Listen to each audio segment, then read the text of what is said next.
Very strong woman. At meron pong kasabihan, the strongest wings are those who fly alone. Ang ganda po, no? Mga pinakamalakas na pakpak, mga pinakamatayog lumipad ay yung mga mag-isa. When you are alone, God knows that you can do it. Bakit pinapabayaan ka ng Diyos sa mag-isa? Kasi alam niya kaya mo. Kasi alam niya malakas ka. Kasi alam niya ikaw lang sa iyong kakayahan magtatagumpay ka. Huwag kang mag-alala.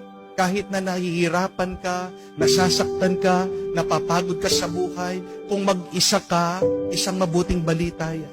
Hindi ka papabayaan na mag-isa ng Diyos kung hindi naniniwala ang Diyos sa iyong kakayahan. Remember this, our pains teach us to be stronger.